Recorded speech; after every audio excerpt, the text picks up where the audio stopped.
오늘 예배를 멈추니 예배가 보이네라는 제목으로 함께 말씀 나눕니다. 어느 주일 아침 한 아들이 권사이신 어머님에게 이렇게 말했답니다. 어머니, 저 오늘 교회가 너무 가기 싫어요. 그러자 어머니가 왜 또 그러니 아들아? 하고 물으셨습니다. 아들은 교회 가기 싫은 세 가지 이유를 말했습니다. 첫째는 주일에도 늦게까지 한번 잠을 자보고 싶고, 둘째는 성가대가 불협화음 하는데 그게 너무 듣기 싫고, 우리 교회는 안 그렇죠. 셋째는 장로님 기도가 너무 길어서 싫어요. 그랬답니다. 이 말을 들은 어머님은 아들에게 그래도 교회는 가야 하지 않니? 말씀하시며 세 가지 이유를 들었습니다. 첫째는 교회는 사람 보고 가는 것이 아니라 하나님 보고 가는 것이니까 가야 되고, 둘째는 예배 드리는 것은 선택이 아니라 필수니까 가야 되고, 세 번째는 너는 그 교회 담임 목사니까 가야 한다 말씀하셨답니다. 제 이야기 아닙니다, 여러분. 여러분, 요즘 예배가 위기입니다.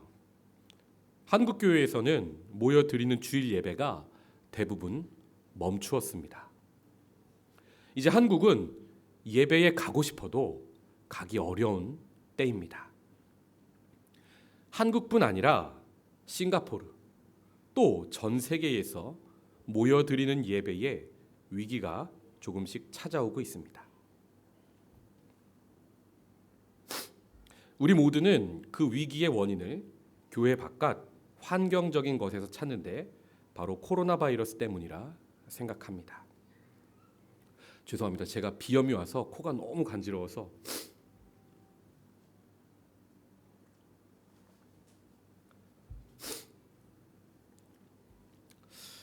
맞습니다. 코로나 바이러스로 인해 기독교 역사상 전례 없는 예배의 위기를 겪고 있습니다. 그런데 저는 요즘 새벽에 기도하면서 한 가지 생각이 떠올랐습니다. 그것은 우리에게는 아무 문제 없는데 예배의 위기가 정말 코로나 바이러스 때문에 온 것일까? 라는 물음이 들었습니다. 정말 코로나 바이러스가 없었다면 우리의 예배는 위기 없이 잘 흘러가고 있었을까? 계속되는 물음이 기도 내내 계속되었습니다. 성도 여러분, 저는 지금이야말로 우리의 예배가 무엇 때문에 위기를 맞고 있는지 처음부터 우리 안에서부터 돌아보아야 할 때라는 생각을 합니다.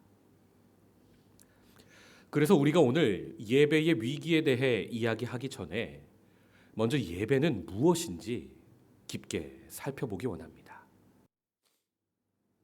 여러분, 혹시 사람의 창조 목적은 하나님을 예배하는 것이다 라는 말 들어보셨습니까? 장로교 교리 학습을 위해 질문과 대답 형식으로 작성된 웨스트민스터 소요리 문답을 보면 제1문에 이런 질문과 답이 나옵니다. 사람의 제일 되는 목적은 무엇인가?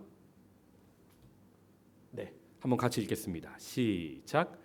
사람의 제일 되는 목적은 하나님을 영화롭게 하는 것과 영원토록 그를 즐거워하는 것이다. 아멘.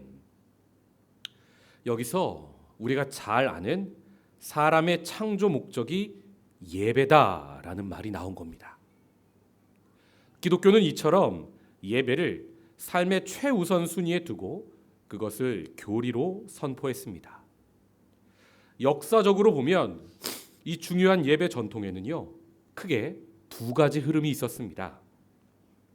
먼저는 예루살렘 성전 중심으로 드리는 동물 희생 제사 전통입니다. 여기서는 제사장이 중심이 되어 레위기 말씀대로 제사를 드립니다. 그런데 제사장들이 권력을 너무 가지게 되고 헌금이 들어오기 시작하니까 이 사람들이 점점 타락합니다. 또 예배를 드리는 백성들도 제사는 말씀대로 드리는데 삶에서는 이웃을 사랑하지 않습니다. 하나님 말씀을 듣지 않습니다. 하나님께서 그 제사를 기뻐 받으시지 않습니다. 그래서 예루살렘이 아닌 시골에 살던 선지자들이 일어나 성전을 비판하고 제사장과 백성을 꾸짖으며 새로운 예배 전통이 생겨납니다. 여러분, 예수님 성전 시대에 성전 말고 또 회당이 있죠. 이 회당에서 안식일에 말씀을 읽고 기도하는 전통이 바로 구약의 선지자들로부터 시작한 전통입니다. 구약 시대, 특히 주전 8세기에 북이스라엘과 남유다는 세상적으로 엄청난 풍요를 누립니다. 특히 북이스라엘은 국토가 우리나라 광개토 대왕을 생각하시면 돼요. 가장 넓은 땅을 소유했었습니다. 그렇지만 삶에서 말씀을 실천하고 이웃을 사랑하는 것은 하지 않았습니다.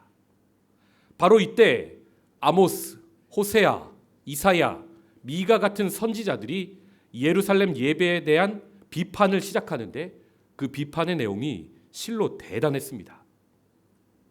이사야 1장 11절부터 제가 읽습니다. 여호와께서 말씀하시되 너희의 무수한 재물이 내게 무엇이 유익하뇨? 나는 수량의 번제와 살찐 짐승의 기름에 배불렀고 나는 수송아지나 어린 양이나 수렴소의 피를 기뻐하지 아니하노라. 너희가 내 앞에 보이러 오니 이것을 누가 너희에게 요구하였느냐? 내 마당만 밟을 뿐이니라. 헛된 재물을 다시 가져오지 말라. 분향은 내가 가증히 여기는 바요. 월삭과 안식일과 대회로 모이는 것도 그러하니 성회와 아울러 악을 행하는 것을 내가 견디지 못하겠노라. 내 마음이 너희의 월삭과 정한 절기를 싫어하나니 그것이 내게 무거운 짐이라. 내가 지기에 곤비하였느니라. 너희가 손을 펼 때에 내가 내 눈을 너희에게서 가리고 너희가 많이 기도할지라도 내가 듣지 아니하리니 이는 너희의 손에 피가 가득함이라. 말씀에 순종하는 삶, 그 삶이 없는 예배는 그저 하나의 쇼라는 말입니다. 하나님이 절대 그 예배를 받지 않으신다는 겁니다.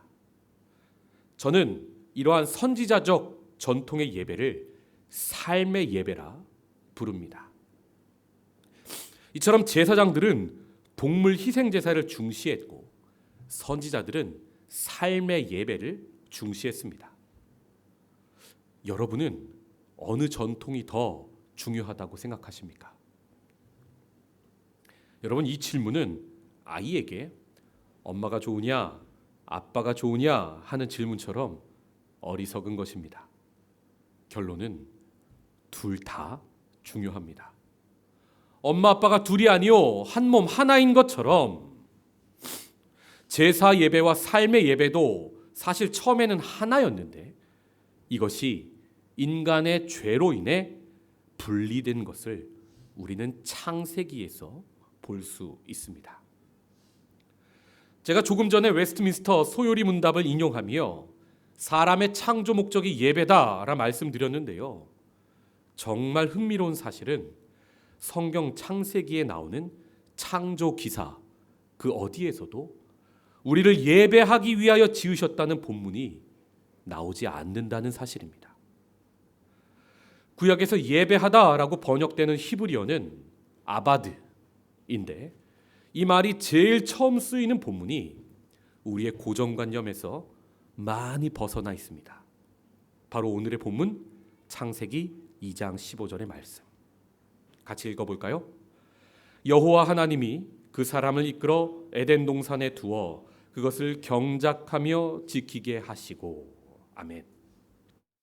아담이 에덴을 경작하다에 나오는 단어가 바로 경작하다가 예배하다로 쓰이는 아바드입니다.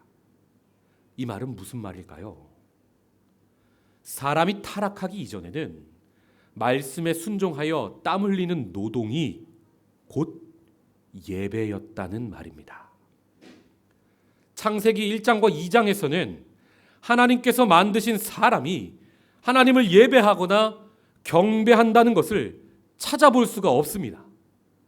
그저 일상에서 말씀에 순종하여 땀 흘려 경작하고 하나님 주신 세계의 아름다움을 지켜나가는 것, 하나님이 보시기에 심히 좋았던 세상을 땀 흘려 계속하여 가꾸고 그 창조 질서가 혼돈과 공허와 어둠이 파괴하지 못하도록 지켜나가는 것, 이것을 하나님은 예배로 받으셨다는 것입니다. 그런데 인간이 죄를 짓고 일상의 예배가 파괴됩니다. 아무리 땀 흘려도 땅은 열매가 아니라 가시와 엉겅퀴를 맺습니다. 이 땅에 다시 공허와 허무, 혼돈이 찾아오게 된 것입니다. 그래서 죄를 사하는 피 흘림의 제의적 예배가 필요하게 됐던 겁니다. 그래서 레위기에 번제, 소제, 화목제, 속제제, 속건제 5대 제사가 나오고 특별히 1년에 한 번 대속제일에 피 흘리는 제사가 필요하게 됩니다. 아바드라는 단어가 세 가지 뜻이 있는데 지금 살펴본 바와 같이 아바드가 땅을 목적으로 취하면 노동하다, 경작하다, 땀 흘리다 라는 뜻이지요. 두 번째로 아바드가 사람을 목적으로 취하면 섬기다, 봉사하다 라는 뜻이 됩니다. 즉 우리가 삶에서 이웃을 잘 사랑하면 하나님은 그것을 아바드, 예배로 기쁘게 받으신다는 것입니다. 이 의미는 레위기 후반에 나오는 이웃사랑법에 잘 나타나고 있습니다. 레위기 19장 9절, 너희가 너희의 땅에서 곡식을 거둘 때에 너는 밭 모퉁이까지 다 거두지 말고 너에게 떨어진 이삭도 줍지 말며 네 포도원의 열매를 다 따지 말며 네 포도원에 떨어진 열매도 줍지 말고 가난한 사람과 거류민을 위하여 버려두라. 나는 너희의 하나님 여호와이니라. 아멘. 농부가 수확할 때 자기 밭에 한 모퉁이를 가난한 이들을 위해 남겨놓으면 하나님은 그것을 농부의 아바드로 받으십니다. 13절, 너는 네 이웃을 억압하지 말며 착취하지 말며 품꾼의 삭슬 아침까지 밤새도록 네게 두지 말며. 아멘. 고용주가 자기의 고용한 이들의 일당을 제 시간에 정확하게 지급하면 하나님은 그것을 고용주의 아바드로 받으신다는 말입니다. 15절 같이 읽어볼까요? 너희는 재판할 때에 불의를 행하지 말며 가난한 자의 편을 들지 말며 세력 있는 자라고 두둔하지 말고 공의로 사람을 재판할지며. 재판관이 외모를 보지 않고 정의롭게 판결할 때 하나님은 그것을 재판관의 아바드로 받으십니다. 한국은 전혀 그렇지 못하고 있죠. 36절의 말씀을 같이 읽어보겠습니다. 공평한 저울과 공평한 추와 공평한 에바와 공평한 흰을 사용하라. 나는 너희를 인도하여 애굽 땅에서 나오게 한 너희의 하나님 여호와이니라. 장사하는 사람이 살 때나 팔 때나 똑같이 공정한 저울을 사용하면 하나님께서는 그것을 장사꾼의 아바드로 받으신다는 말입니다. 그리고 마지막으로 우리가 잘 아는 대로 아바드가 하나님을 목적으로 취하면 비로소 예배하다라는 뜻이 됩니다. 같은 의미의 히브리어로 구약에서는 샤하라는 용어를 함께 사용하는데 이 말은 굴복하는 것, 자신을 신 앞에 엎드리는 것을 의미합니다. 즉 예배란 하나님 앞에서 자신의 모든 주권을 내어놓고 하나님 뜻 앞에 굴복하여 하나님만을 섬기는 것, 이것이 예배입니다. 이 세 가지를 종합하여 보면 결국 예배란 우리에게 허락하신 일상의 자리에서 말씀에 순종하며 땀 흘려 열심히 말씀으로 살아내는 것, 두 번째로 내 삶에서 내게 주신 사람들을, 이웃을 사랑으로 섬기는 것, 그리고 세 번째로 하나님 앞에 겸손히 엎드려 내 삶의 모든 주권을 내어드리는 것, 하나님은 이것을 아바드, 우리의 예배라 받으신다 이 말입니다.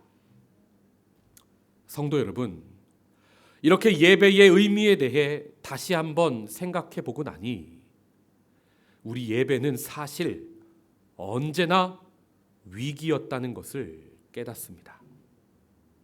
환경적이고 외부적인 요인과 관계없이 우리 삶의 자리 안에서 끊임없이 우리는 예배의 본질을 잃어버릴 이유들을 이미 가지고 있었다는 말입니다.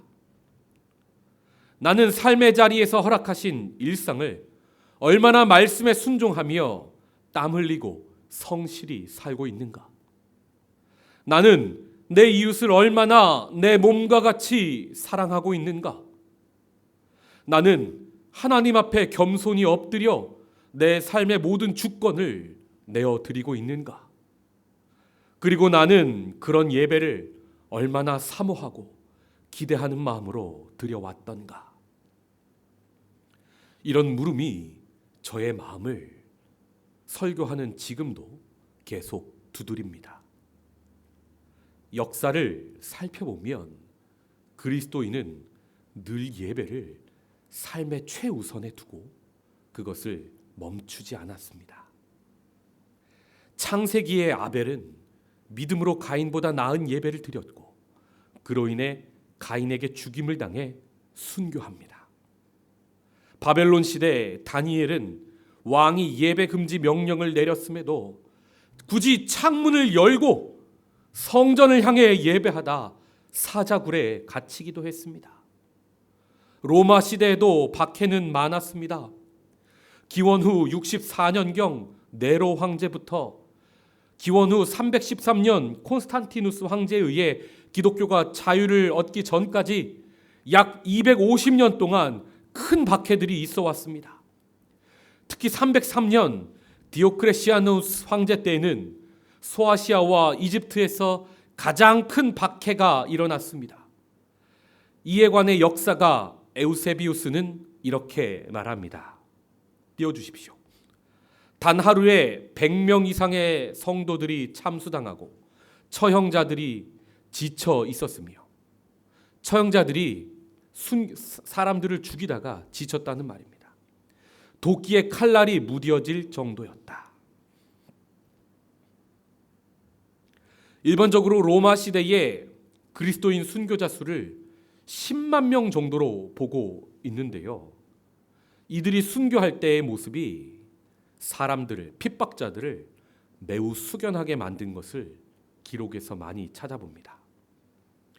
기원 후 80년 티투스 황제 시기에 완공된 콜로세움은 약 5만 명을 수용할 수 있는 로마의 원형 경기장입니다. 로마 시민들이 검투나 군인들의 무술 경기를 즐기기 위해 만들어 놓았던 이 장소에서 그리스도인들은 놀이의 대상이 되어 잔인한 동물들에 의해서 육신이 갈기갈기 찢어졌습니다. 많은 이들이 목이 잘리고 산채로 불에 타 죽기도 합니다. 그러나 많은 성도들은 이곳에 끌려 나오면서 찬송가를 부르며 의연한 모습을 보였으며 이는 콜로세움에 가득 모인 구경꾼들을 당황하게 하거나 숙연하게 만들었습니다. 로마 시대에 이런 핍박 속에서도 예배를 멈출 수 없던 성도들이 공동묘지 지하에 굴을 파서 모여 예배를 드리고 거기서 공동생활을 하게 되는데 이게 지금 성지순례에서 빠질 수 없는 카타콤입니다.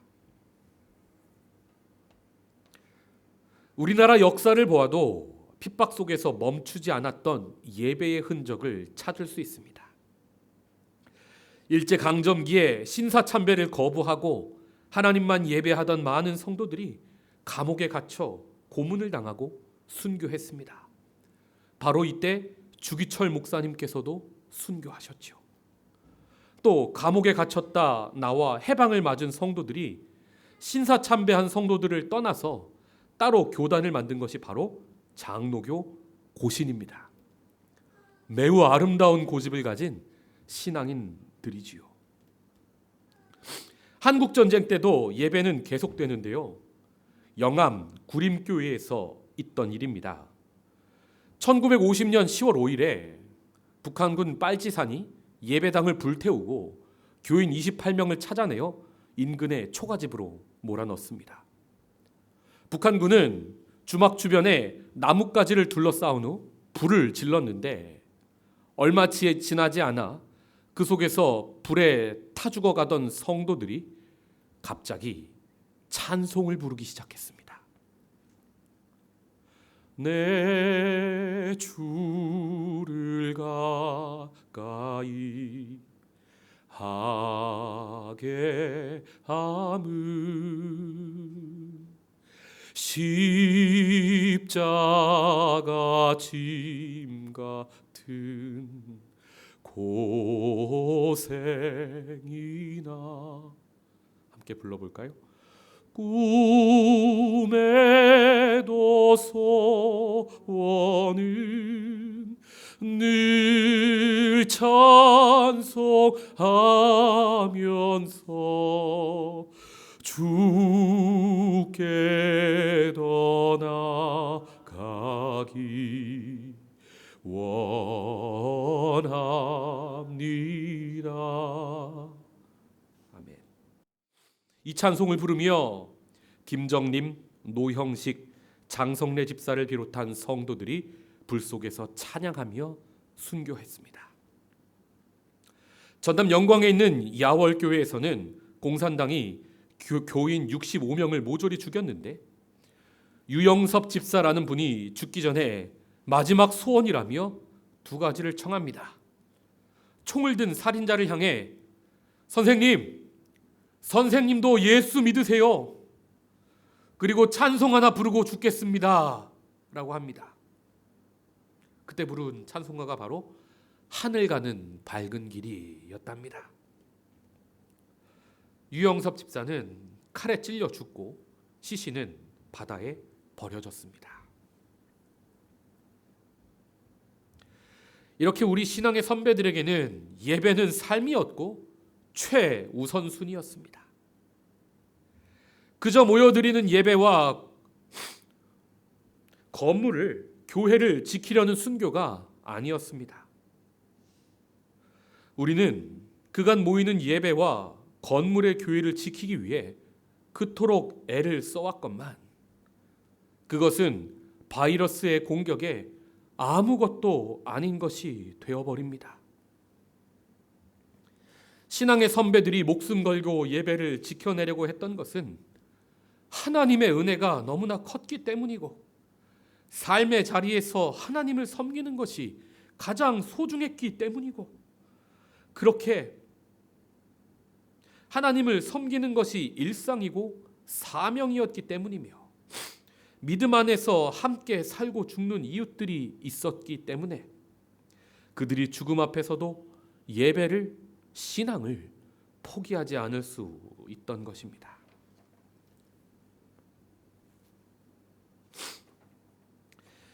그분들의 순교와 헌신으로 신앙을 물려받은 우리는 어떻습니까? 어떤 상황에도 하나님을 예배하는 것을 가장 우선순위로 삼고 있습니까? 비록 교회에 나오지 못하는 상황이라 할지라도 허락하신 삶의 자리에서 나는 삶의 예배에 승리하고 있습니까? 정말로 하나님을 예배하는 것이 내 삶의 최우선이고 가장 소중한 것입니까? 한국의 어떤 목사님께서 최근 SNS에 기도글을 올렸습니다. 그 내용이 저의 회개와 비슷하여 이 시간 제가 그대로 읽겠습니다. 주님, 코로나19로 인해 불과 한 달 새 우리의 생활 모든 것이 너무나 많이 바뀌었습니다. 요즘 상황을 보면서 우리가 얻을 수 있는 교훈이 분명히 있음을 보게 하시고 우리가 잘못 가고 있었던 길을 반성하며 다시금 주 앞에 바르게 서는 기간이 되게 하여 주옵소서. 주님, 평범한 일상이 다시 오기를 간구합니다. 매일매일의 일상이 가장 큰 축복임을 이제라도 알게 하시니 감사하며 그동안 주님이 주신 행복을 곁에 놔두고 행운을 찾아 헤맸던 죄를 용서하시며 무엇이 가장 소중한 축복인지 깨닫게 하옵소서. 한국인 입국을 막는 나라가 현재 80국이 넘었습니다. 주님, 이는 기회가 있을 때마다 지나치리만큼 해외여행을 다니는 한국인들에게 이제는 좀 절제하라는 주님의 사인같이 느껴집니다. 남들과 관계없이 나만 즐기면 된다는 우리의 이기적인 마음들을 이제는 바꿔주시고 어려운 이웃에 대한 공감과 나에 대한 절제가 조금 더 삶에서 나타나게 하여 주옵소서. 주님, 동남아와 중동 국가들 그리고 아프리카 나라들까지도 한국인을 무시하고 강제 격리합니다. 이것은 그동안 한국인들이 철저하게 가난한 나라의 사람들을 무시해 온 것에 대한 인과응보처럼 느껴집니다. 앞으로 한국에 와 있는 외국인 노동자들을 더욱 인격적으로 대하게 하시고 소중히 여기게 하여 주십시오. 나그네와 고아를 사랑하고 대접하라 하시는 주님의 마음을 삶에서 실천하게 하옵소서. 주님, 마스크 없이는 하루도 살 수 없는 세상이 되었습니다. 이는 그동안 너무 많이 무책임한 말을 내뱉고 거짓 뉴스를, 남을 찌르는 말을 아무렇지도 않게 퍼날랐던 우리들에게 조금 더 침묵하며 살라는 주님의 명령 같습니다. 앞으로 조금 더 내 입을 막으며 적게 말하고 진실만을 전하기 위해 노력하게 하옵소서. 주님, 모이는 교회를 막으시는 것은 그동안 한국 교회가 세상 속에서 빛과 소금의 역할을 전혀 감당하지 못한 채 자기들끼리 모이는 일에만 힘쓴 것에 대한 벌처럼 느껴집니다. 우리의 믿음의 현장이 교회가 아닌 세상임을 알려주시는 주님의 교훈이 분명한 것 같습니다. 교회보다 교회 밖에서 더 빛나는 그리스도인이 되도록 우리가 모두 다시 노력하게 하옵소서. 교인이 5만이니 10만이니 하는 것이 모두 거품인 것을 알게 하신 주님, 하루아침에 예배당의 교인들은 없어질 수 있음을 깨닫게 하시니 감사합니다. 목사의 관심이 교인의 수에만 있고 교회의 자랑이 그 크기에만 있었다면 이제 그 마음을 돌이켜 우리의 참된 자랑이 무엇인지를 생각하게 하옵소서. 나의 자랑이 천박한 교회의 사이즈가 되지 않게 하시고 내 기도의 간구가 경쟁의 승리가 되지 않게 하여 주옵소서. 오직 존귀한 그리스도 예수만이 우리의 자랑이 되게 하여 주옵소서. 주님, 이 어려움이 다 지나고 난 후 이 땅의 교회들이 다시 새로워지며 주 안에서 하나의 교회로, 같은 교회로 함께 천국을 향해 나아가게 하옵소서.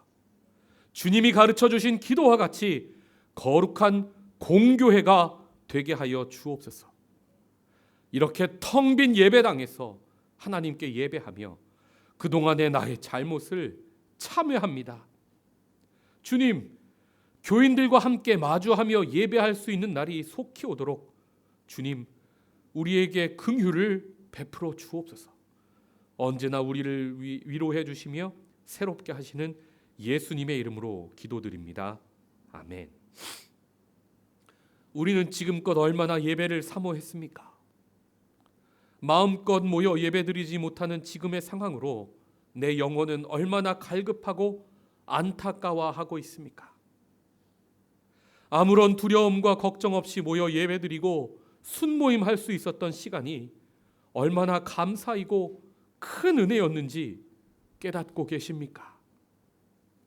이 위기의 시기에 우리의 진짜 예배를 돌아볼 수 있기를 원합니다.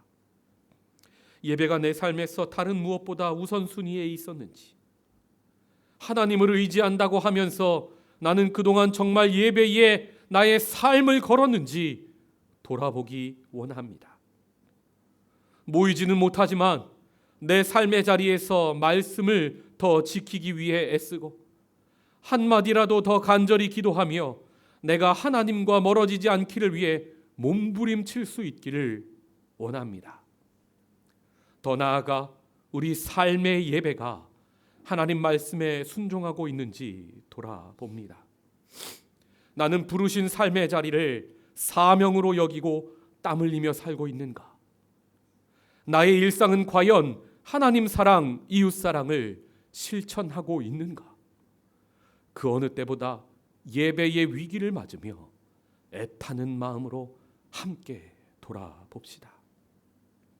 예배가 멈추니 예배가 보입니다. 하나님 앞에 우리의 모든 예배를 다시 돌아봅니다. 하나님께서 허락하신 이 멈춤의 기회 앞에 삶의 예배가 더 은혜롭게 드려지고 하나님과의 관계가 더욱 가까워지기를 원합니다. 또한 세상의 중보자로 우리 그리스도인을 세우셨으니 우리의 이 시대의 간절한 중보 기도의 제목, 코로나 바이러스의 문제를 가지고 몸부림치며 부르짖으며 함께 하나님의 뜻을 구하는 시간으로 채우기 원합니다. 기도하겠습니다.